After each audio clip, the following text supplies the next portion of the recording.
साल 2003 में एक तरफ American government George Bush, Paul Bremer उनके नुमाइंदे और उनके मुकाबले में थे आयतुल्ला सीस्तानी। मौजू था इराक में कॉन्स्टिट्यूशन क्या अमेरिका बनाएगा, क्या आयतुल्ला सीस्तानी उस कॉन्स्टिट्यूशन को बनने से रोक पाएंगे या नहीं। आयतुल्ला सीस्तानी के एक फतवे ने कैसे इराक के टोटल सियासी निज़ाम को चेंज कर दिया, इस वीडियो में। बिस्मिल्लाहिर्रहमानिर्रहीम। साल 2003 की बात है। इराक तबाही की दहलीज पर था। अमेरिका ने हमला कर दिया था।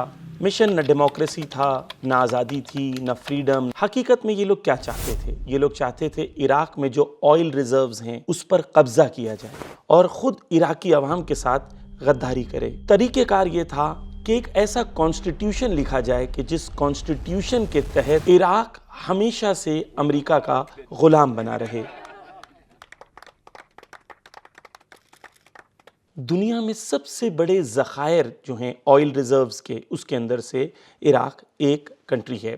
टॉप 5 कंट्रीज़ में आता है जहां पर ऑयल मौजूद हैं। तकरीबन 145 बिलियन बैरल ऑयल जो है एक्सपोर्ट करता है दुनिया को इराक।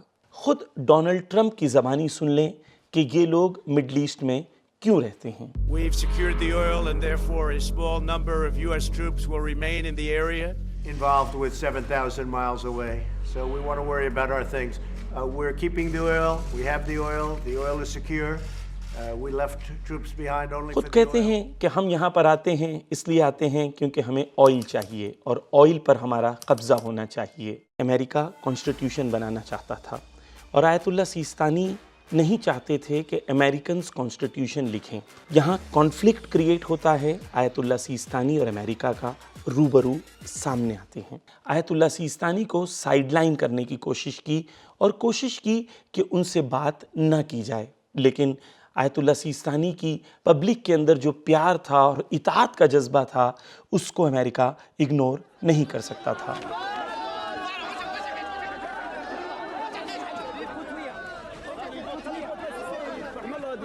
अमेरिका और आयतुल्ला सीस्तानी बिल्कुल आमने सामने आ गए थे। अमेरिका का मकसद ये था कि अमेरिकन इंटरेस्ट महफूज रहें। आयतुल्ला सीस्तानी का मकसद ये था खुद मुख्तारी बाकी रहे। पॉल ब्रेमर कोशिश करते हैं आयतुल्ला सीस्तानी से मुलाकात के लिए। आयतुल्ला सीस्तानी ने खूबसूरत जवाब दिया। कहा, तुम अमेरिकन सिटीज़न हो और मैं इरानियन सिटीज़न हूँ और तुम्हें और मुझे इराक में इंटरफियर नहीं करना चाहिए क्योंकि हम दोनों इस कंट्री के लिए फॉरेनर्स हैं। इराक में रहने वाले लोगों को खुद फैसला करना चाहिए कि उन्हें कैसी हुकूमत चाहिए।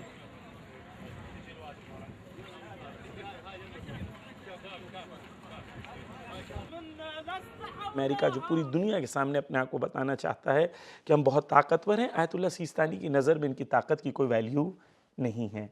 हम देखते हैं कि सदन इराक में बहुत सारे जवान, बहुत सारे मोमिनीन रास्तों पे आ जाते हैं और कहते हैं नो टू अमेरिका और कहते हैं कि जो आयतुल्ला सीस्तानी ने कहा है हम उसे ही मानेंगे। ये मुजाहिरे अमेरिका के लिए खतरनाक सिग्नल देते हैं। आयतुल्ला बाकर अल मोहरी ने अबू धाबी टेलीविज़न को एक इंटरव्यू देते हुए बहुत इंपॉर्टेंट चीज़ों को क्लियर किया।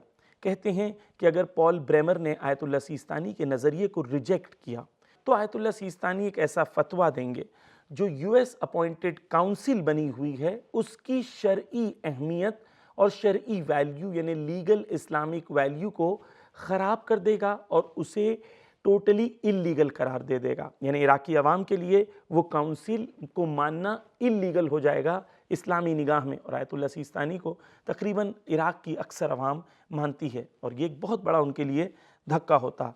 और ये कॉन्स्टिट्यूशन जो है इसे बिल्कुल भी आयतुल्ला सीस्तानी एक्सेप्ट नहीं करेंगे। आयतुल्ला सीस्तानी यहाँ पर एक मुतालिबा करते हैं और फ़ौरन डिमांड करते हैं कॉन्स्टिट्यूशन को रीराइट किया जाए, इराकी मफादात के मुताबिक हो और सेकेंड चीज़ आयतुल्ला सीस्तानी कहते हैं कि इलेक्शन कराया जाए ताकि इराकी अवाम खुद अपने लीडर को चूज़ करे। यहीं पर आयतुल्ला सीस्तानी का एक अहम जुमला जो इराकी अवाम के अंदर मशहूर हुआ, जहाँ पर द गार्डियन और डिफरेंट न्यूज़पेपर्स ने इसे कोट भी किया, जहाँ पर आयतुल्ला सीस्तानी कहते हैं इराक का मुस्तकबिल सिर्फ इराकियों के हाथ में होगा, गैर मुल्की क़ुव्वतों के हाथ में नहीं होगा।